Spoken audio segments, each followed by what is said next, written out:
Recording. Recording. Do it now. Get to the chopper. Get to the chopper. Kill me over here. Do it now. Let off some steam. It's every Schwarzenegger film. Can you bring my friend a towel? He's dead tired. He's dead tired.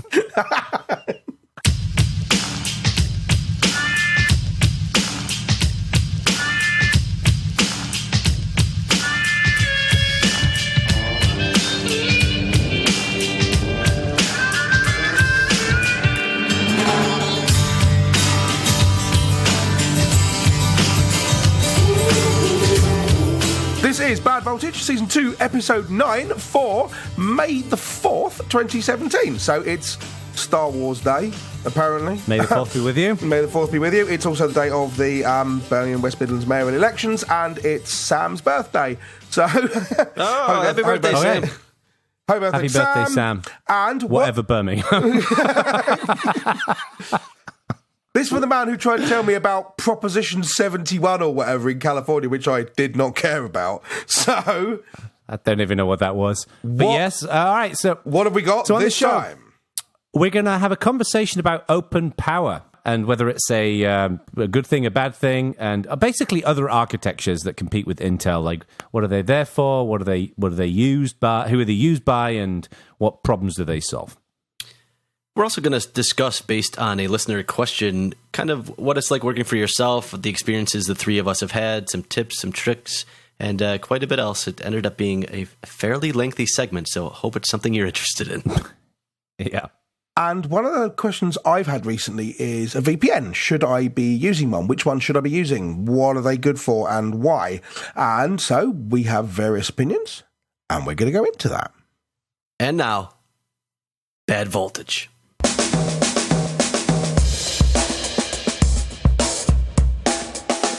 I don't know about you guys, but I feel like some news is on its way. There is news. Feeling news. Let's get newsy. Sounds so dirty. Who wants to start? Do you want to? All right. What about you, Langridge? Okay. You seem prepared. I do. I am prepared. Prepared. There was a chap in Portland, software bloke called Mats Jarlstrom. I'm not sure I'm pronouncing that correctly. Probably not. And he was looking at the traffic light signals in Portland, in Oregon, and realised they're some kind of screw up on the way they went from like red to amber and amber to red and whatever. And it could have been changed to be more efficient. So it would stop busting people who were turning left on a red light, all this kind of thing. So, it's software guys, sort of thing you just think about while you're just driving along and you noticed it. So he wrote a couple of emails to the council and a couple of newspapers to say, hey, here's a cool thing we should do. And in response, the Oregon State Board of Examiners for Engineering and Land Surveying decided that this Jarlstrom guy had done some engineering and he's not licensed to be an engineer, so they fined him $500. Right? Apparently, wow. You can't do anything like engineering or call yourself an engineer at all in Oregon unless you're licensed, right? It doesn't even sound like he called himself an engineer, though. He just noticed an engineering problem. He just did some engineering and wasn't licensed to do so.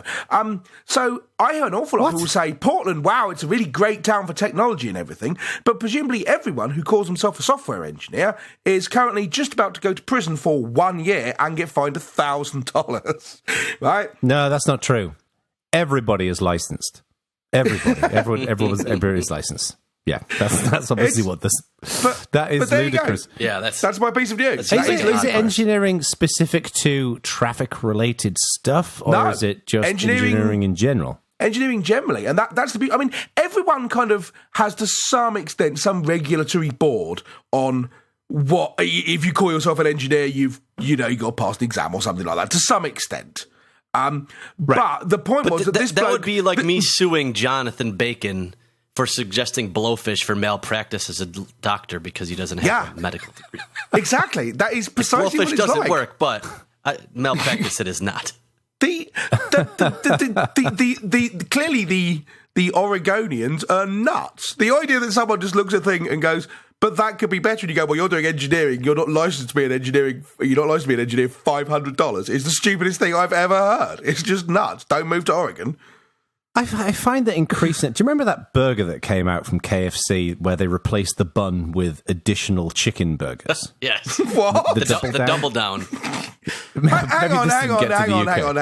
Right. This didn't make it to this side of the Atlantic. Let me get this right. So what we're talking about here is you've got a chicken burger with a chicken burger below it and a chicken burger above it. It's just a little stack of chicken burgers. Yeah, and you have cheese on the middle burger, the actual burger. Yeah. And I think there was bacon in there. It was one of those things where KFC were like, how can we optimize this chicken burger? I know. Let's put more chicken burgers. I've never heard it called a chicken burger. Yeah. Is it a sandwich? What else is it? Just a piece of chicken. Right. But anyways. Anyway, it's not a sandwich, to be clear. Moving on. I tend to think like that thing from KFC is kind of how I feel about Portland, because on one hand, you think it's a really cool place, a lot of great people, a lot of great ideas. Like, it's just a good thing in general, innovative and new. But on the other hand, it's just completely madness and bonkers at the same time, right? And it's just the whole place is. I don't want to obviously generalize too much, but I am, because I'm saying the whole place. You sound like you're about to generalize. I got to tell you, it sounds like you do want to generalize too much. I do want to generalize. I just don't want to get in trouble for it. Okay. I love Portland. I've been going there for years, but it's like, come on, this stuff is ridiculous. There is such a set of opposites, right, in Portland, from what I can tell. You've got this kind of thing, which is ludicrously restrictive, and then you've got a very open culture of collaboration, whatever else. I don't get it. Anyway. Fun fact about the KFC Double Down, it only has 610 calories, which is way less than I would have thought. What? No way. The 3 chicken burgers in it have 610 calories. No. So it's only 2. The buns are both chicken burgers. Other than that, it's bacon, 2 different kinds of melted cheese, and the Colonel's secret sauce. Wait. This is 3 chicken burgers and bacon and cheese, and it's 610 calories. Is it the size of a dollar coin? Also, almost 2,000 milligrams of sodium. So, anyways, well, the secret behind that is that there's actually no chicken in it. So that whole thing is stupid, right? That whole story that you just shared with us there, Mr. Langridge. Well, yes. I would like to follow up with something stupid. Okay. Okay. Are you guys familiar with the Dunning-Kruger effect? Yes. Mm-hmm. Not only am I familiar with it, I believe I'm way more familiar with it than I actually am. So for those of you who don't know what this is, the Dunning-Kruger effect is a cognitive bias in which low-ability individuals often mistakenly assess their ability as much higher than it really is. Okay? Just explain my joke, man, and totally ruin it. I would. Right. See if I bother again. Well, some people didn't know what it was. A joke explained is definitely not a joke anymore. Anyway, so I'm going to read this because I think I'm going to read this story out. But I discovered this on Reddit last week. So this is old news. So it's in line with Bad Voltage. This is from 1995. But I just thought it was fun to share.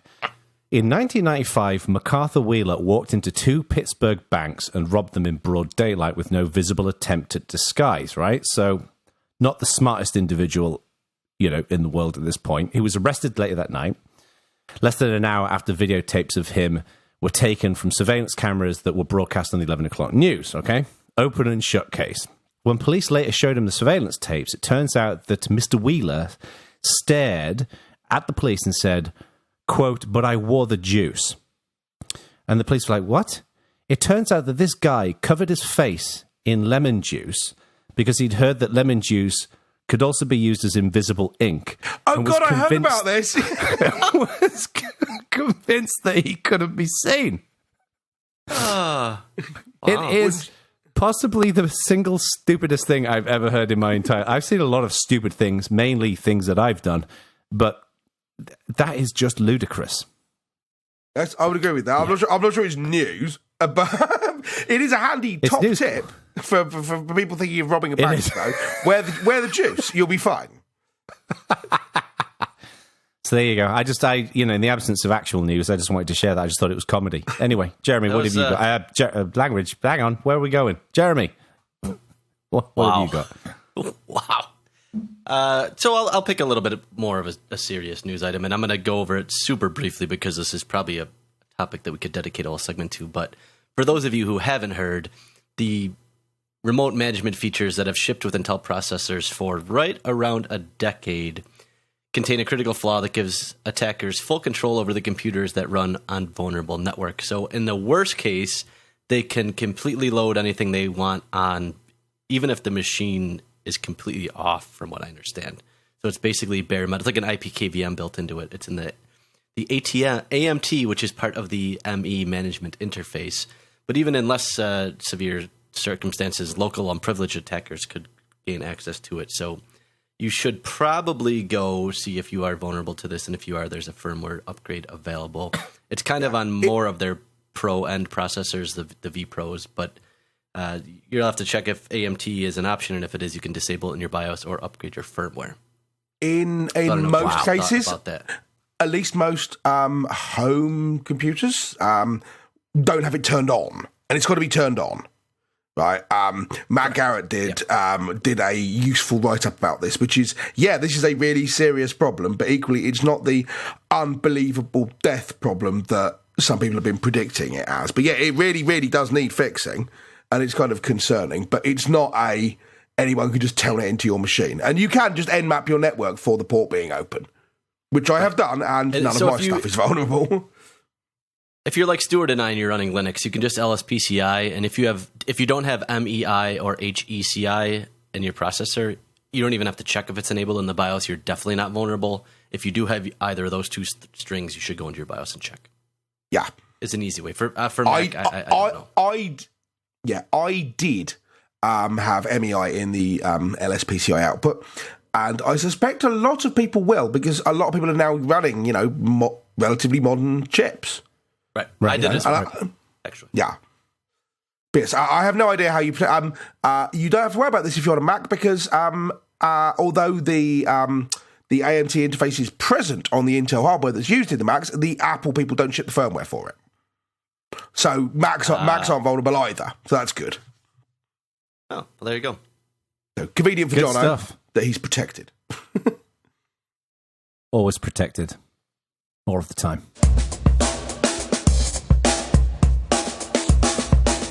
As Jeremy mentioned in the news segment, there's very recently been a problem with Intel's management engine. This is basically a secret little extra chip built into your Intel chip, which you can't control. You don't have the firmware for. You don't have the source code for. You've got no idea what it does.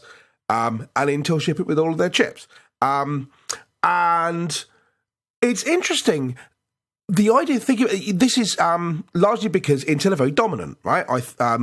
i386 chips, AMD 64 chips, whichever, all made by Intel, massively dominant in the market apart from ARM, and they're the other dominant player. ARM, again, they do chip designs and then people license them, but again, there's very little insight into that process, control over it, so on and so forth. And there's every now and again, you'll see people say, well, why can't we have a more open architecture, something else? And there are a couple of potential candidates for this, right? There's OpenPOWER. There's OpenPOWER. And there's SuperH from Hitachi. And I'm not particularly worried about the details of the technology here. It's more that these other architectures exist. And there's no reason, from a technical perspective, why they couldn't be used, right? I mean, the Debian archive at least partially exists on both of these things and could continue to exist. There's no reason why you can't spin up an SH version of the Debian archive or an OpenPOWER version of the Debian archive, the ones that don't already exist, so on and so forth. Leave aside, for the moment, proprietary software which isn't currently compiled. If you're a Steam gamer, then you'll have difficulty doing this, but then you'll have difficulty doing that on ARM as well. What I'm more interested in is... If you're buying an OpenPOWER box to run games, then you don't understand what OpenPOWER is. You may want to reread the site, the wording on the box before you do that. But what I'm interested in here is there any chance whatsoever you think that this sort of thing might take off? I mean, ARM didn't... Acorn designed ARM. Acorn designed the ARM chips back in the the Acorn Archimedes days, which happened when I was at school, but they never really kicked off properly until Apple built the iPhone, right? Right. And large manufacturers, have they got a motive to ship hardware built on something like OpenPOWER or SuperH? Do you think they'll do so? Do you think they'll filter down to us and I can go and buy a laptop which doesn't have secret chips built by Intel in it? What do you think? It seems to me that we're going to see this kind of stuff rolled out in masses data centers where a company like Google or IBM or something like that wants to have this rolled out across their entire data center, and they're controlling a little bit more. And if you look at who's involved in these things, it is Google and IBM and NVIDIA, and Red Hat and Ubuntu are actually both platinum members, which I was kind of surprised about Ubuntu. Yeah. But I think I can't imagine you're going to see Dell shipping OpenPOWER machines to the masses. I don't know that. I would be surprised to see that. I don't know what you guys think, but what's interesting to me is, I'm not sure if it's a caveat just to share. Like I have a bit of background with the OpenPOWER Foundation in some ways. Like I've worked with a couple of the guys from Canonical who've been quite involved in that. Not like worked, in a formal capacity, just when I was at Canonical. What's interesting to me about OpenPOWER specifically is it strikes me that, it does fill a certain gap in the market. Like OpenPOWER machines, and I'm not an expert by any stretch on this, but they're designed to be, for compute, OpenPOWER machines are pretty cost effective. Like they're expensive machines, but they're incredibly powerful machines for compute-like uses. And I can foresee that as, from a data center perspective, or for things such as, data science and, big data and render farms and stuff like that, then OpenPOWER to me seems like a really interesting option there. The challenge from my perspective, and this is really the goal of the foundation from what I can tell, is how do you take this from being something that is IBM to something that has got broader industry adoption? And it strikes me that they haven't hit their stride on that yet. They've got they've got over 250 members in the OpenPOWER Foundation. Mm-hmm. But what I don't know, and I've not really looked into this, is to what level those members are actually moving the needle. Because, usually with these kinds of foundations, you have to commit some full-time engineers, you have to commit some money and things like that. I just don't know enough about it to know, what the output of that foundation is, and whether it's that's kind of my question. I mean, yes, you can. They seem to be seeking around for a USP, right? I think it's going to be interesting. And one thing you can do is if you go after data center people, if you say, okay, we consume 0.1 microwatts less than all the competition, then if you've got 40 billion blade servers, then you're going to care about that kind of thing, right? Mm-hmm. But that, as you say, that only applies if you're already Google. Can they break out of that kind of niche? Don't know. I mean, people have been talking about ARM servers for years, and they've never really taken They've been just around the corner for so long. Yeah. So, same as, I mean, the reason this came into my head is they've been around the corner for nearly as long as ARM laptops. And you can go out and you can buy the occasional ARM laptop. Toshiba did the little something AC100. And Acorn made the Acorn A4, right? An Archimedes laptop. This is 30 years ago. Yeah. And you're like, wow, that's amazing. And that was an ARM laptop back then, and I still can't buy one in shops. You can now to some extent with Chromebooks and so on, but they still haven't broken out.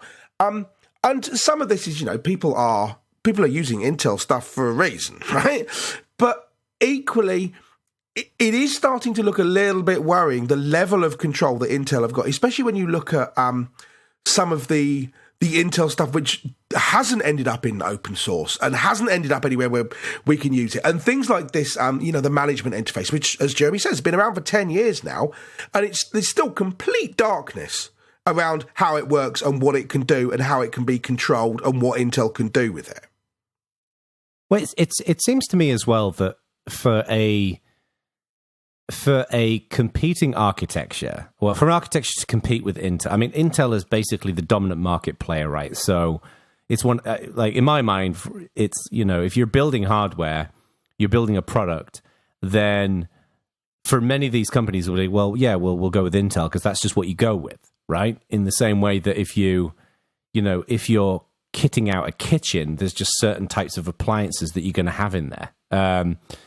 The challenge in my mind is with these alternative architectures is they have to be very clear in what their purpose is and what they're used for. Like, you can't just say, like, okay, well, we're creating this other thing. Like, I think if you really go after certain market segments and say, OpenPOWER is really, really good for render farms or for big data or whatever it might be, I think you need to address it so it becomes, like a core platform for those areas. And that's what I'm not seeing as much out. I mean, admittedly, I'm not really looking into this much, but, it's not like there is just a natural, there are just certain industries where there are certain players that are just associated with it. Like if you're in professional music production, then you use Avid products. That's just the way it tends to work. If you're in big data, then arguably you should be using something like OpenPOWER. And I just wonder whether they're positioning it like that. Because if it's just going to be a general purpose computing platform, I don't think they're going to succeed. Well, you see, that's kind of the thing, because you're still seeing the power stuff in the PowerPC side of the universe show up in some mass market applications. Things like games consoles, right? The PS3's famous Cell processor was PowerPC. And the Nintendo things, there's Starlet and Hollywood. And one of them, I think, was PowerPC and the other one was ARM, for example. So, and these are mass market products, right? There's awful. I'm not sure what the PS4 is architecturally. But the thing, I think when everyone's got one in their house, if they're still using at least partially non-Intel chips. Xbox is obviously all Intel, right? Because that's what Windows runs on. The PS4 is an AMD processor. Right. Okay. So they're Intel architecture as well. Okay. But it's something where if you're going out into the world building a computing product for the mass market and you're not bothered about it running Windows, you pretty much have the freedom to pick an alternative architecture if you want to. Yeah. Mm-hmm. The question is who's doing that and doesn't want ARM. Well, I'm assuming as well, just a lot of this is coming from costing perspectives, right? Like if you're shipping a games console, then there's a certain you want to squeeze as much performance out as possible, and you want to do it for as low a cost as possible because it's a consumer product. So for that kind of thing, it wouldn't surprise me if IBM basically said to Sony, if you stick one of these things in, I bet this is what happened with the PS3. I bet Sony were like, we've got an incredibly ambitious, specification we want to build, and IBM probably said, okay, well, we'll do your deal on this, and that's why we're shipping it. Well, that happened with the original Xbox. Changed almost at the last minute from AMD to Intel, or from Nvidia to AMD, or something like that, because they were doing deals with, we want to put our chips in it right up to the last minute. I can't remember the exact thing, but yeah, this is kind of the question, right? Is there any point in talking about looking at these other architectures? Is it something that we should care about? Is having the idea of something a bit more open seems great kind of theoretically, but in practice, because the cost to get into a hardware world are so prohibitively high, if no one's going to do it, is there any point in us thinking about it? Or is it just an interesting curiosity? I mean, it strikes me that it's something that consumers shouldn't have to care about. Like, so we as consumers of technology shouldn't have to care either way. But I think that if you are in certain industries or certain demographics, then these other hardware options should be interesting to you. In the same way that years ago, if you wanted to do any kind of high-performance computing, you bought a Cray, and then you sat on it. And it seems like everything has that kind of like specialist computing technology seems to have like there's less of that these days. It strikes me, and that was the impression that I've had with things like OpenPOWER. So to me, like if they focus on those kinds of markets, I think they could be very successful. But I don't know. I mean, there is the other element. This is that architecture just seems to be becoming less and less relevant to computing these days with things like the cloud. You know, it's just that, like, people are just thinking more in terms of services as opposed to architecture. Architecture is a whole load of shit that Amazon cares about, and I don't have to care about that anymore. Now, I certainly agree that that's the case, but I don't know whether that's because not caring about it is the right thing, or whether someone at Intel is going, ha ha ha, everything is proceeding exactly as I have foreseen. And that's because they want us to think that, you know? Yeah. You can imagine someone at Intel 20 years ago writing down business plan, make it so no one cares about architecture anymore and they just buy Intel chips, in which they have been largely successful. Between that and ARM, they've got basically the whole world. It's interesting. Intel is specifically interesting to me because back, obviously, in like the 90s, there was a lot of Intel Inside ads on TV, and there was Intel Inside stickers on computers. Mm. And it was almost, you know, back then, you know, your choice of processor was seen as something you should care about. Like, but back then in the 90s, people cared a lot about things like 8-bit versus 16-bit games consoles, even though no one in the playground really knew what that meant. No, that's not true. You had 16 bits. That's twice as many, so it must be good. Right. I remember when I was at school. I remember when I was at school, Sega released in Japan this thing called the Terra Drive, which is basically a computer and a Mega Drive mixed together. And the Mega PC, and I had it on good. Right, that was the Amstrad one in the UK, right? I had it on good authority from my friend that the Terra Drive was built from alien technology. He was absolutely convinced of this. But yeah, I mean, I wonder whether on one hand, like Intel, arguably parts of Intel may think, well, hang on, we want more people to know about what's in their computers. We want to have that brand recognition that people care about. So therefore, things like people not caring about architecture from a computing perspective is a bad thing. But on the other hand, you know, if you've quietly lined up all of the OEMs and they're all using Intel processors, point, yeah, I mean, obviously, consumers don't have to care, then yeah, obviously, you know, when you're in a battle, you want people to think of you as the dominant brand. And people are no longer, you know, Intel are no longer advertising on telly, but I don't think that's because they've decided to give up on that fight. It's because they don't need to, because they're ubiquitous. Well, and what's interesting is, at least in the US, they are advertising on TV a lot, but they're advertising devices. They're not advertising processors. Yeah, right. Because like they don't just want to be in everyone else's ads. Yeah. They don't want to just be in everyone else's device. They want you to actually go and buy the NUC or whatever. So they're not just seeing, you know, 50% of the price of the chip in it. They're also seeing 50% of the price of the casing that it comes in. Right. Yeah. But yeah, I'm curious to see. I think, like I said earlier on, in my mind, with these other architectures, the big thing that's missing in my mind is like why. That's the thing that I think a lot of people don't understand. Like when I've talked to people in the past about this, people are like, "Yeah, well, that's kind of interesting, but like, why would you use that?" And that to me is more of a marketing problem than anything. Yeah, I mean, I haven't got a reason. As is often the case when we have these conversations, it's a marketing problem. Yeah, many are. I myself don't have a reason. Maybe someone else does.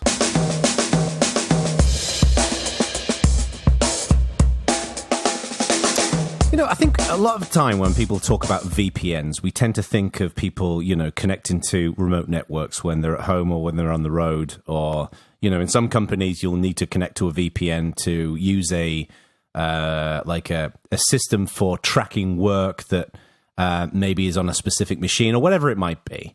But increasingly, there's been, you know, lots of conversation about personal privacy and other reasons for using VPNs. And we don't want to get into the philosophical ramblings of why VPNs are necessary or not necessary, but we thought it might be interesting to dig into, like, what do we use VPNs for and which VPNs do we use, right? Right. Yeah. So I think from my perspective, aside from the corporate use that you had kind of alluded to, I think there's probably three broad strokes from my view. And that's, you know, some people are going to use it for privacy, some people are going to use this for security, and then some people are going to use it for either kind of geo-blocking, to get around geo-blocks like Netflix, or to bypass restrictive networks, depending on the country and area. Yeah. And I think you have to kind of look at each one a little bit differently. So if you're predominantly worried about privacy, I think when you're looking for a provider, you're going to want to think about things like trust and jurisdiction, logging policies, technology, be it encryption and protocols and what features they offer, things like that. And then also the kind of payments that they offer, right? Do they take Bitcoin or do they take some kind of anonymous payment? If you're going for security, you can probably remove some of those. And if you're going for geo-blocking, you can probably remove even more. Now, one site I really like that I don't know if you guys have ever seen before, it's called thatoneprivacysite.net. And this is a guy that posted a Google Doc spreadsheet to Reddit years ago and has since turned it into a site that he claims he's put a couple thousand hours, or at least over 1,000 hours into. And it basically gives a bunch of different things depending on what you want for every VPN provider I've ever seen. I honestly didn't know this many VPN providers that existed. It's hundreds and hundreds of them. And it lays it out in a either simple format or a detailed format where it is really an impressive amount of information. So that, I think, is a good place to start if you're looking for a VPN service. And he's very specific about not recommending one. He doesn't use any of the affiliate, because some of the VPN providers offer, let's say, dubious affiliate policies. So he's clear that he only accepts donations and he's not part of a company that does VPNs and he's not accepting affiliates programs or anything like that. So it's pretty honest, pretty good information. So that's a great place to start, I think. Nice. One of the things that's really interesting about that is you know that a product has arrived when it's hard to find information about it because there are a million sites all purporting to offer selections between them and so on. So this is why you can't book hotels online, for example. It's a complete nightmare. And you can't book car insurance, or you can't buy car insurance online because it's a complete nightmare and so on. And VPNs, to some extent, are the same thing. I mean, 5 years ago, if you'd have thought, okay, I want to find information about VPNs, it would all been, okay, how do I connect to my corporate VPN network? There's no idea that you go out and buy a VPN from a provider. It's all my company told me to do this. And in the last 5 years only, there's now loads of providers and loads of people who purport to offer choices between them and say, these people are good for this is good for getting around geo-blocking, this is good for ensuring privacy, so on and so forth. And it's hard to find what's going on. I mean, I've been looking at the first one when it really hit home to me that this is a thing that you can just use, a consumer product, if you like, was when Opera shipped with a built-in VPN. Right?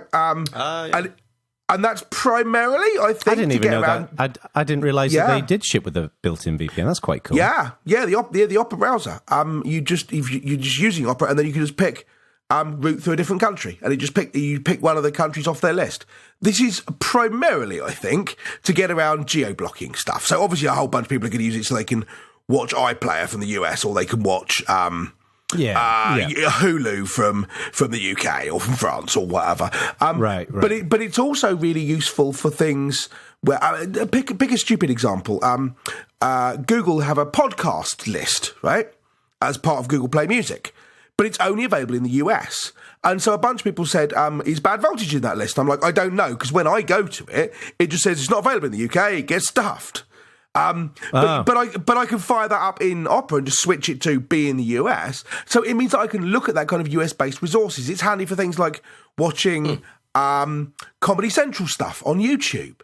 Things like so. Again, it's getting around the sort of geo-blocking that people don't want you to get around. But equally, it's not all just theft of Netflix, right? So that I think is interesting. It's interesting when I'd used VPNs here and there in the past, but I never really found that I had really needed it. The first time I really started using them a lot was when I was at X Prize, because we needed it. X Prize at the time, maybe it's different now, was relatively limited in terms of like the internal infrastructure, right? So to connect to a lot of this stuff, you had to connect through a VPN. But the time when I really started noticing this was when I went to China for the first time, and it's like, I need to be able to connect to the rest of the world. I need to be able to keep sending email and stuff like that. And in China, it's odd because for example, I'd roam through T-Mobile and I can still access Google and whatever else. So the Chinese government seems to be more focused on restricting its citizens than necessarily visitors. The I saw a bunch of things about best VPNs for this, that, and the other, and the one that came out was two big ones came out was private internet access and ExpressVPN, and I used ExpressVPN, and I have to say that they provide a really good service, right? They They're relatively cheap. I haven't looked at it from a hardcore privacy perspective. Like, I pay them with my credit card, right? So it's not like I'm paying with Bitcoin or anything like that.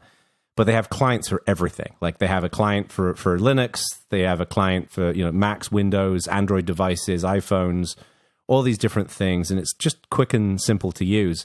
And now I'm a consultant. I use it all the time because if I'm on site with a client, I have my VPN spun up. So I'm encrypting my traffic. Because obviously, I don't know what's going through their network. So I don't really use it for watching, getting around geo-restricted stuff, because for me in my life, that's not really that big of an issue for me. The one big thing I miss is iPlayer. But iPlayer was the thing after I left the UK, so I don't miss it that much. But I would like to watch things like Only Fools and Horses, which I just cannot get over here. But I'd say, like, if those of you listen to this, you're looking for just a dead simple VPN that's reliable, go for ExpressVPN. The only downside of it that I've seen is that at times it can take a while to connect. Like, the way it picks the servers that you run through, at times it seems to slow right down. Like, it doesn't seem to be very smart in terms of, like, when things slow down, it finds somewhere else to go. Okay. So at times you have to, like, if things slow down, you've got to kind of find another server, connect to another server, and sometimes it can take a while to get connected. But other than that, it's pretty good. What about you, Jeremy? I mean, I think it's good to hear, Jono, you're actually using it for a real purpose. This is the kind of thing they want you to use it for, right? Because I've seen quite a lot of things. I mean, I've heard Lantern get recommended quite a lot. And you look and you look into Lantern, and that seems quite good. It's kind of peer to peer in that the bandwidth is being provided by other users of the service and that sort of thing. But they're very clear about how it's not for anonymity and surveillance protection, right? If you want that, they're like, use Tor. What it's for is for things like getting around geo blocks. So Lantern is cool, and it's all open source, which is really nice, and it's free, but they've got a pro option. But that's not really suitable for your use case. Where what you're looking for is protection from the network you're forced to be on. Yep. So Jeremy, what do you use? So I actually subscribe to two, one of them being private internet access, as Jono mentioned, and the other one being NordVPN, which is also really popular, and that one's not in the US. They're out of Panama. The one I continually hear good things about and haven't used is iVPN. I keep meaning to try them out, but I don't know if I have a need for a third VPN provider. But why do you have a need for two? I was testing them both out. Neither of them were free, so I just paid. They're both very inexpensive, and I don't have a good answer to that because I like trying things out. Right. It does seem like... you could have just said, it's because I'm a fucking nerd. That's the reason why. But, as kind of Jono said, they're both really easy to install. They both support everything. I have private internet access installed on my desktop here, and on Linux, it's built into the dashboard really nice, and everything just works. I've not had any issues whatsoever. It's, like I said, very reasonably priced. I think if you pay by the year, it was like $30 or something, $25 for the year. And they support OpenVPN. They do PPTP if you need that. They do IPsec. They do LTTP. They basically support everything I've seen. And they have Mac and they have regular Linux. They have an Android client. They even support like DDWRT and Tomato, and they have a pfSense plugin, and so it pretty much runs anywhere, which is nice. It's interesting you say that. One of the things I've noticed when I've evaluated VPN, when I was looking to get mine as well, is a lot of these VPN companies, unsurprisingly, they understand that they're, in many cases, dealing with a technical audience. Yes. So they care about support all over the place, and that's really nice to see. It is, yeah. The level of documentation for, like, private internet access is a specific example. Their OpenVPN documentation is actually really, really good. Right. What about you? You would think use that anything, or? I don't at the moment. This is the thing. Aside from the one in Opera, which I've used occasionally, as I say, to get around geoblocks, I don't use anything at the moment, and I'm starting to think maybe I should. Hence, the question. And so I've been listening. Yeah. Hang on. What? So you are the person who made jokes about me leaving my tax returns in a shoebox outside the front of my house. Yep. Right? And you don't use a VPN? No, not from my house. I don't know. Sweet irony. You freaking hypocrite. Well, not really. The important point is that I haven't got a camera filming everything I do and shipping it to some random site in China like you have. It's a feature. It's not a bug. Well, this is part of the thing, right? There's lots of people in China who take great pleasure out of watching me, making coffee in the afternoon. I'm sure there is. The big difference between me and you in terms of the way we work is that I don't work on site. If I spent a lot of time travelling to client sites with my own laptop and plugging into their network, I'd be a lot more concerned about this. You don't ever work on site? Not if I could possibly avoid it.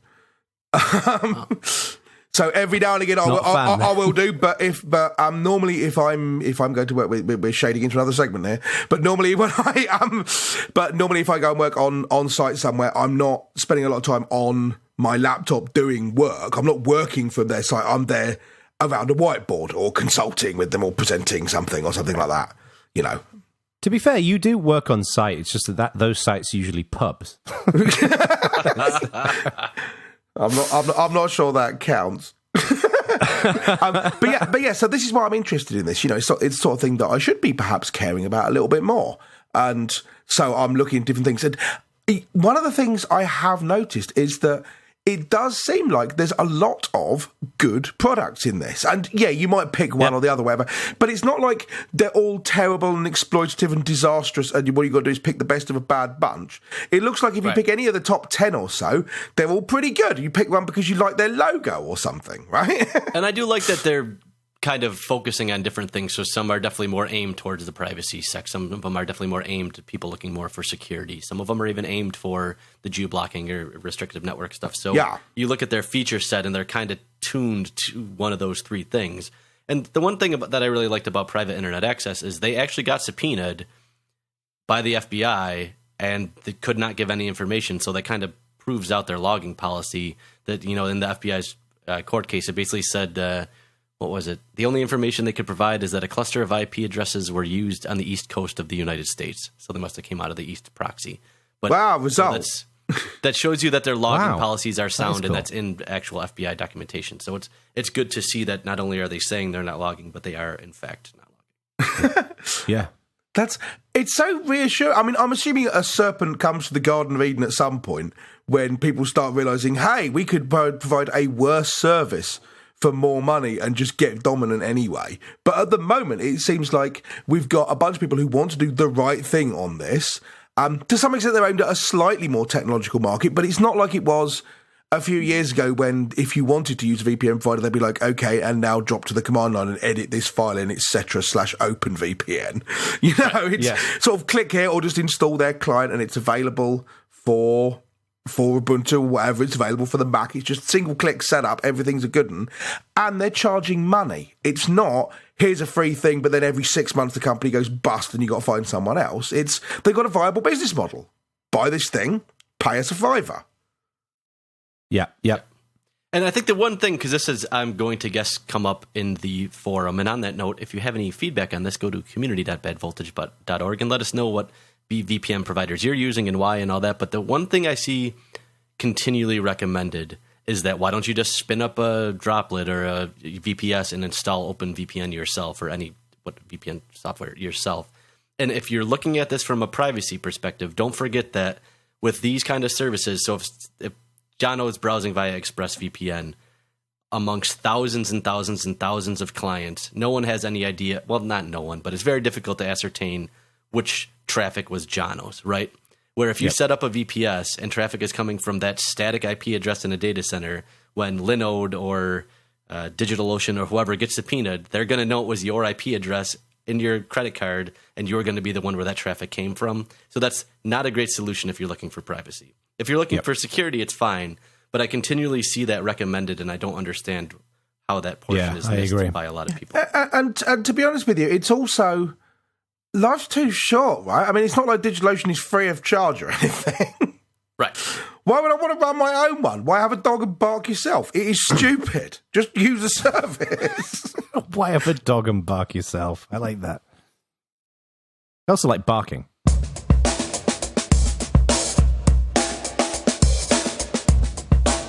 Now, regular listeners will probably know that we very often solicit feedback for segments and ask for feedback in general. And now it's one of those times that we're going to use that feedback. Someone suggested that we kind of do a segment on working for yourself. And they were interested kind of in your experience, our experiences so far, and and how that worked out for us. And it kind of dawned on me that between the three of us, we have quite a bit of experience working for ourselves.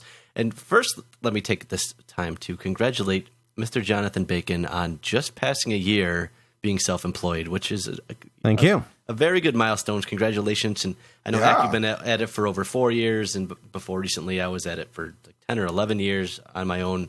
So collectively we have quite a bit of experience, and I think we do slightly different things during that time period. So I would say our experiences probably overlap quite a bit, but probably dovetail nicely with each other quite a bit as well. Right. So why don't we start with you, Jono, the birthday anniversary boy there. Well, also, and congratulations to Mr. Garcia for his new position at Datadog, which is very exciting. Oh, yeah, thanks. So Jeremy has decided to say, screw you, working for yourself. Yeah, there is a man to go and work for. And Jeremy rejoins the rat race. Actually, probably a good idea. The idea that you get paid at the end of the month regardless sounds quite attractive sometimes. So, yeah, I mean, not everybody's going to necessarily know what we all do when we work for ourselves as well. So maybe we should say that when we introduce this. But I work with companies to help them build communities, rather than surprisingly. And, it's various companies. It's, clients are like, financial services like Santander, Deutsche Bank. There's companies like Microsoft, HackerOne, Mattermost, Canonical, various other companies. So I just started doing it a year ago, and I work for myself. I don't have a team of people, and I want to keep it that way if possible. And like Jeremy says, I'm coming up to the end of my first year. I had a bit of a head start in a few ways. Because I wrote The Art of Community, when I published that, some companies would reach out to me and say, hey, we read the book. We'd like you to come in and help us build out our communities. And so I did bits of consultancy on the side. So I had a bit of a sense, although a bit of an amateur sense of what that was and what that meant, but I was always limited by the amount of time that I had. And one of the things that I decided, I don't know if you guys were the same when you started doing this, but I said to myself, this is a brand new thing for me to do, and I'm going to suck at it at the beginning. Like, I'm going to get, my calendar is not going to be well organized. I'm probably going to, learn a lot, and I just need to give it time to learn how to do this. Like, it's like learning the guitar or learning how to program. It's a new skill that you've got to refine. So I said to myself, there's going to be a real learning curve over the first year. And Jesus, I think I was right about that, because when I think about what it was like at the beginning, and my first few clients like HackerOne, OpenIO, Huawei were some of my first clients. And what I think about now, I've learned a lot about how I organize my own business and how I do it, but also how I understand what my clients really want and how I can give them the value that they want. I'll give you a tiny example. When I started out, I really wanted to really prove that they were getting a lot of value for money, and that hasn't changed. But the way in which I did that was, one of my first clients, I basically wrote them a huge report. It was like a 50 or 60 page art of community just for them about what they wanted, how they could build out their community and all the rest of it. And it was very detailed, and it broke it down into priorities, but it wasn't as easy for them to consume. I realized what they need help with as well is how do they convert that strategy into something that can actually execute, and that varies a lot between different companies. So that's one of the things that's been the most fun element of this, is like learning not just how you can add value to a company, but also like how do you interface it to what the company actually wants. And that to me has been the trickiest thing, but the most interesting thing to try and figure out. Did you guys have a similar situation there when you were starting out? I think the understanding how you provide value, I definitely went through that same exact curve where you felt like you had to deliver as much as you possibly could without realizing that sometimes the brevity is actually delivering more value because they will consume it in a more meaningful way than... Right, I definitely went through that exact same curve in the beginning. Identical. You want one very carefully placed needle rather than shovelfuls and shovelfuls full, yes. And it's so funny because I frankly, I was arrogant about it. I thought, I thought I knew that going in. And now I realized, no, I didn't know that. I was completely wrong. I mean, is that the same for you, Ak? I mean, it's a little different when you're writing software for people. And I work with different kinds of clients than you. A lot of the people you work for are larger firms, or they've got or they're, kind of Valley VC funded sorts of companies, things like that. If I'm working for a larger firm, it tends to be that I'm working with a small team within that large firm. So I'm working on a particular project. So I'm either working for a relatively small firm who tend not to have lots of funding, or I'm working with a small project team inside a larger firm where they're trying to work out how to spin something up, and they want someone to come in and say, this is the kind of tech architecture you should use, this is the way you should go about it, you might want to use this bit of software and that together, and then they'll say, okay, can you build it, or can you help us hire a dev team to build it, or can you help train our existing dev team to build it, or whatever, or just help us plot it all out. So it's different kind of vibe. I tend to do sort of architectural planning and that sort of thing. And so I tend to be around for if I'm involved in a project, I tend to be around for a bit longer, because I'm actually helping them to build it rather than here's the thing, and then I go away and what they've got to live with is the thing I left them. Yeah, I'm kind of around. I'm sure there are people in the world, and you're almost certainly among them, where the time you spend with a firm has a defined beginning and a defined end. Almost all of my stuff, I'll start, and then I'll just sort of gradually fade into the background over time, and I'm just kind of around, and I'll say to people, okay, officially we're kind of finished here, but if you run into more problems, just give me a ring or whatever, we'll have a chat, no problem. And then if you find yourself doing that a lot, then I'm going to send you an invoice. If you find yourself doing it occasionally, whatever, you ring up for an hour to ask how to do something, I'll just go, yeah, here it is, So there's very rarely this kind of, I start here and then you get me for a week and a half and then I'm finished and I'm gone. And that's it. So because of that, it tends to be less necessary for me to have to provide a brilliant self-contained, they understand it totally thing, because I get a second chance to explain. So it's different kind of projects. It's interesting because I'm still so new to this. I mean, coming up, like I say, a year in, where I'm still figuring this out. But it varies a little bit for me. Where for me, it's rare with my clients that they just say like, "Okay, we want you for this set period of time," and I bill by time. I don't bill by project. What invariably happens is we'll put together an engagement, and it will start out like for this amount of time with this scope, and in pretty much every scenario, it goes longer than that, because I think it's one of those things whereby, because community management is really organizational management in some ways, and that doesn't really have a crisp beginning and end as well. So it almost sounds kind of similar in some ways. Oh, could be then, yeah. It always starts out with like, let's do this thing, and if it ends there, that's totally fine. And also, like for me, the once we have the strategy in place, the way in which we execute it varies massively with different companies. Like with some companies I work with, it's like they want me as an advisor. With some, they want me to do the work, and with some others, they want me to hire someone and train them and whatever else. It varies, Right? Yeah. Normally, you have that, Jeremy. Yeah, I mean, if I do sort of, strategic tech stuff, this is the approach you want to take. I'll be like, okay, but you can hire me to do it as well, but you could pay someone half as much as me, and you're probably better off to do that. But I don't know, Jeremy, how did it work out for you? I mean, you've actually got more experience of this than either of us put together.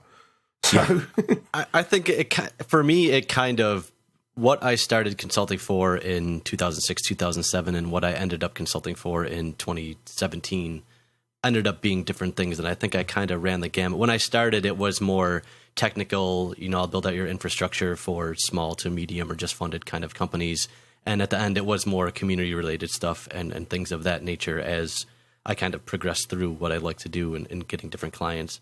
So I think I have experiences that kind of run parallel to both of those at different times in that 11 years. I have a question for you guys, because it seems like, and again, we're talking about right now, we'll probably get into some of the infrastructure bits in a bit, but the approach that different people take, there are some people who I know who are consultants who have a single big client for 6 months or 7 months. And it's great because they have that financial security. They really get to kind of dig in deep. They get to know the team, all the rest of it. Then there are other people who have lots of smaller clients and smaller slices, and that's more of the approach that I've taken to different degrees. There are benefits and disadvantages of both, right? Like with the single big client, the thing that I've heard consistently is towards the end of that 6-month period, you start getting a little jittery because you got to find someone else. Yeah. But there is the benefit of you can really kind of, you've just got one company to think about. The downside of having lots of clients is you've got, 7 or 8 different companies, different teams, different context and all the rest of it. But you have more kind of security in terms of, you can line up work potentially easier. What's been your, how have you guys handled that? Like, how do you, in the past for you, Jeremy, but also like what was your approach? So I tended to have a couple of what I would consider medium-sized clients that were somewhat stable, and then a bunch of smaller ones to fill it in. So that, to me, did 2 things. If you do all smaller, it is kind of that rat race of always, you're spending a lot of time getting new clients, which in the beginning was a big concern. I was in a fortunate place by the middle that I was kind of sending clients away, or I had a couple other consultants that I trusted that I would pass work on to if I didn't feel it was a good fit for myself. And I was in a fortuitous position that I got to accept the projects that I thought were interesting and not take the ones that I didn't. But by kind of blending a couple consistent medium ones with a bunch of smaller ones, it gave me that stability on the one side, but then I could keep doing interesting smaller projects to kind of break up the larger ones and give me a little bit of sanity in that regard. The key thing is the needle shouldn't go too far in either direction. And I think, at least for my personality type, kind of to what X saying, I wouldn't want one huge client, because if you do end up losing it, it's going to be... It's the end of the world. I made that mistake early on. I was working with an agency, right? So they were working on lots of different projects. They had lots of different clients. So I was doing a whole bunch of different things. I was working with lots of different companies on, but actually my client was the agency and they were getting the work. So, and I found myself thinking, what happens if they go away? And because this was very early on in my, I was not even a year in, so I was less far in than Jono is now, right? And I realised I've completely failed to work out how you find work. I've got no idea. I sort of tripped over this, and that was dead handy. And I said to them, look, this is going to sound stupid, but I'm kind of backing away from you, even though I'm not sure who else I'm going to go with. And even though you've got more than enough for me to do, and I'm working with a bunch of people through you, I'm going to start backing away from you a little bit. And this is why, because I need to make sure that I've got a more diverse client portfolio. And they were like, okay, no, I understand that, no problem. And then 6 months later, they pivoted and did something else. And I was like, wow, dodged the bullet there then. That was good. Yeah. Or maybe you caused that. Well, I don't believe I did, no. But it's rare that I foresee something happening and then it happens quite that quickly. So I was quite pleased with myself for that. But it's interesting. So you know what? But equally, exactly as Jeremy says, I like working on. I like doing relatively small things where you can go in and say, "Here is, to some extent, giving the lie to what I said earlier. Here is a small, self-contained piece of advice." I listen to the project you're planning. I spend a couple of days with your team, with the business people, put together kind of a strategy. We sketch out some stuff, talk to the dev team, work out how you're going to do it, and then I'm done. Thanks very much. Call me back if you need anything. The problem with doing that is if you're doing 3 days of work and that's it, you've got to do quite a lot of those to make your nut for the month. Yep. So what are you going to do? You've got to find like 4 different clients a month.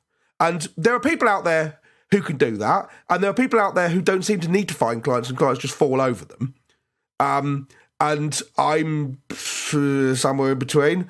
And because it's not the thing that I'm best at, I don't want to make my business model critically reliant on me finding loads of clients because I'm not very good. I'm not very good at it. But people come to me because they know about me. We probably all learned individually is the least fun part of this entire process is the billing and the administrative and the stuff that I just don't care about. But at the same time, I have to care about because if I don't get paid, bad.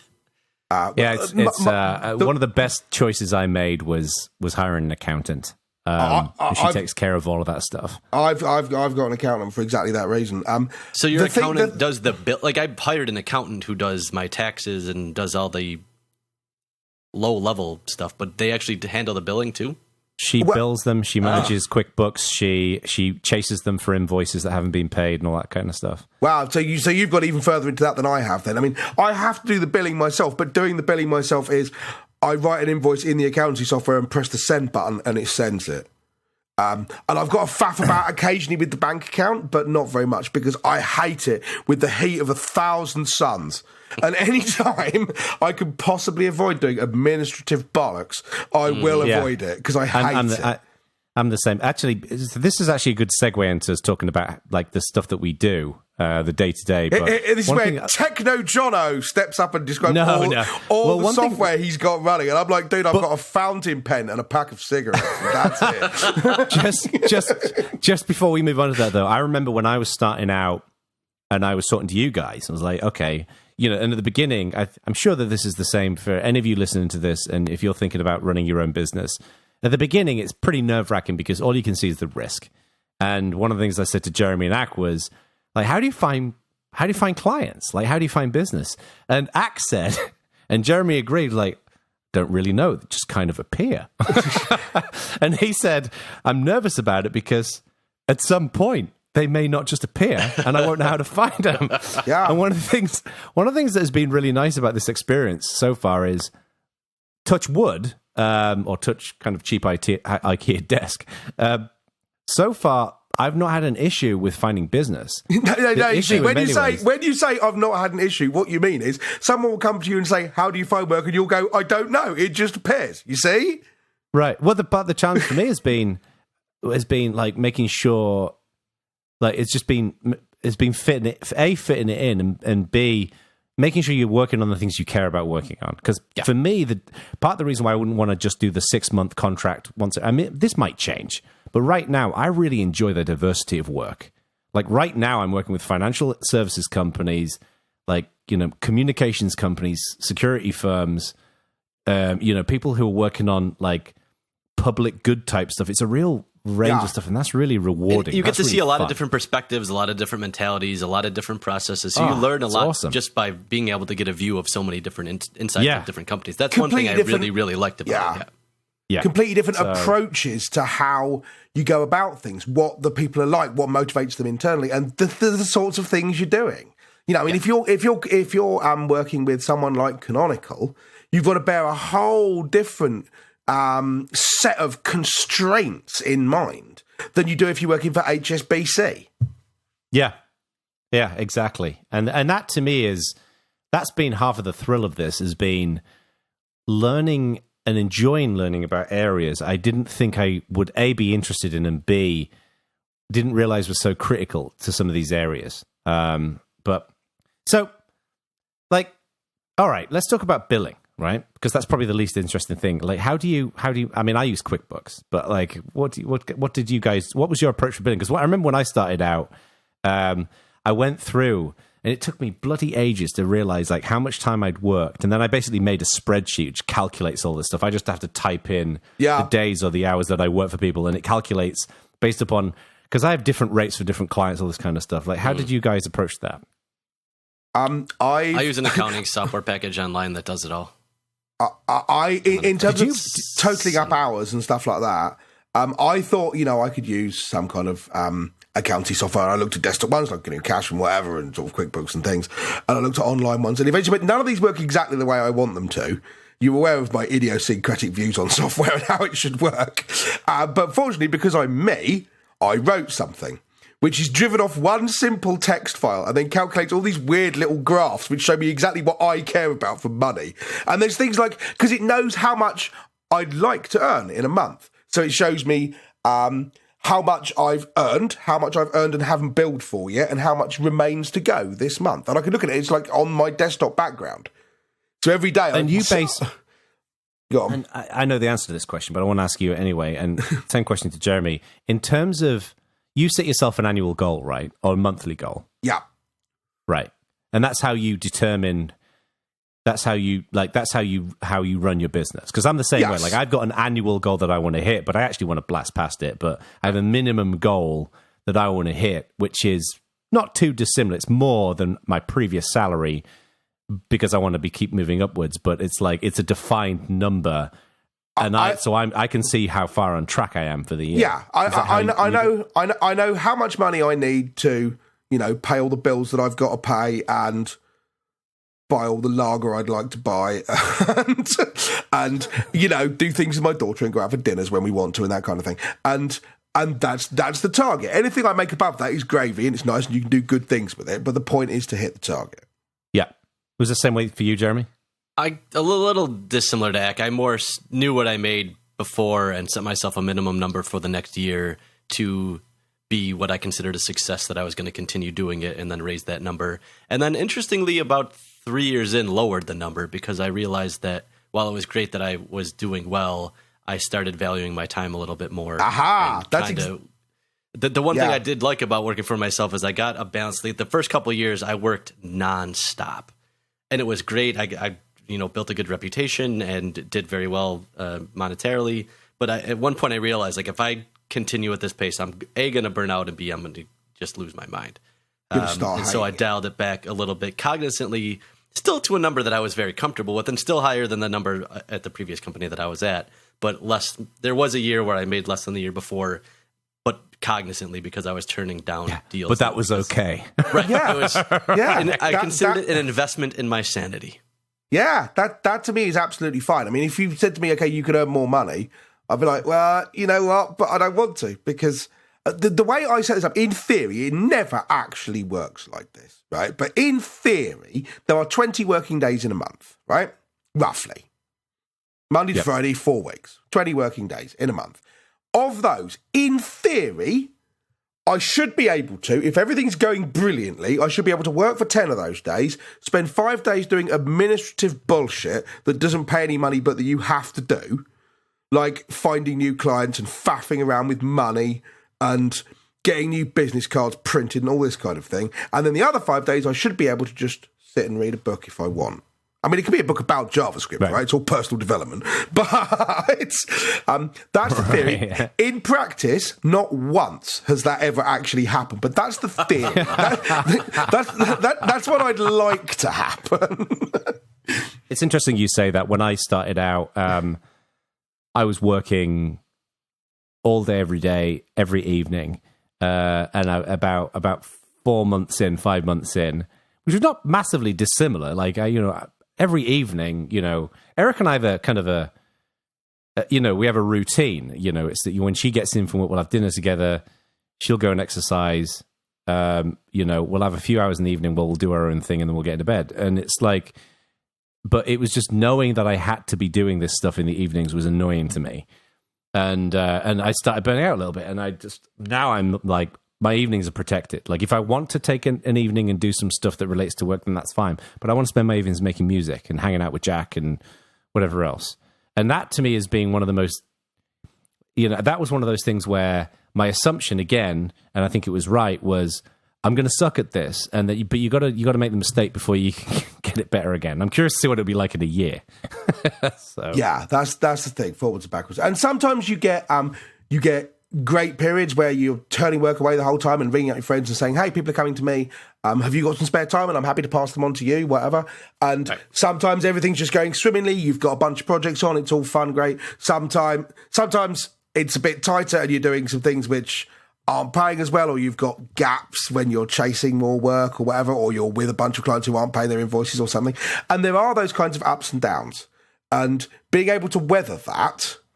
if you're in a down period, I occasionally find myself wistfully thinking of the idea where the paycheck would arrive every month, regardless. Right. But then doing it is worth it, and I like it when people ring up and say, "Hey, we need someone's help on this. You're the guy. Can you come and help us?" I say, "Yes, great, let's do it." And I like it to work on really interesting projects. Yeah, it's a thrill when a warm lead comes in, I think. You're like, yes, this is a good fit for me. You seem like a good client. Yeah. You people need what I can do. I like the sound of working with you. Let's do it. I don't know how you guys are finding it, but one of my biggest referrals were existing clients. Where they would say, or either A, existing clients, or B, people that had hired me, moved on to a different company, and then noticed the need again and rehired. I get a lot of things from people I've worked with in the past. Yes. Yeah. Actually, it's interesting. I have a story about that. Sounds like you both have a story about that. Tell us the story. I was talking to I was having this conversation, the should you work for yourself thing, with someone at a meetup. This chap was probably 2 or 3 years out of university, And he's a smart guy. He seemed like I don't know him. I haven't seen him before or since. I can't remember where the meeting was. But he seemed like a smart bloke, technically adept and so on. He was saying, I'm thinking about going into business myself. This is about 12 months ago, I think. He said, well, you do it. You've been successful at it. What do you do? And I told him about it. He said, well, how do you get work? And I said, well, it just kind of arrives, as previously discussed.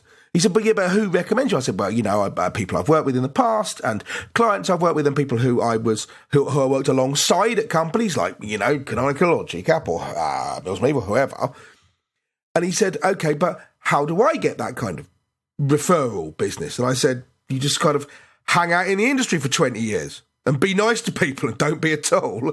And then people think about you. I don't know how you do it in 18 months. I know how you do it by hanging out in the bar chatting to people after conferences for 20 years and working with people and knowing stuff and sort of generally being around and write a book occasionally and things like this, right? I don't know how you do it quickly. It's interesting.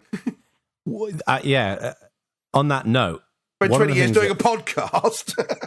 One of the things, and I intellectually knew this, but it's only until I think when you really see it in action. But I'm the same way. I've only been doing it for a year, so you guys know a lot more about this than I do. But it's amazing how much business has come in just from people who I get on well with. It's people I've worked with, but it's people who I've been out for drinks with, been out for dinner with. It's people who I've, I think good. People want to work with people they like. But the other element is, I remember when I started out and I read a few books in consulting, and one of the things that people said was, you don't be desperate. People can smell desperation and they don't like it. And it's absolutely true. There is an exchange of power in every scenario, I think. And I think if people get I was actually chatting to a guy last week.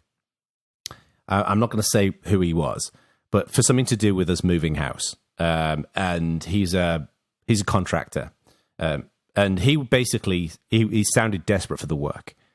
And I was like, that's not a good sign, right?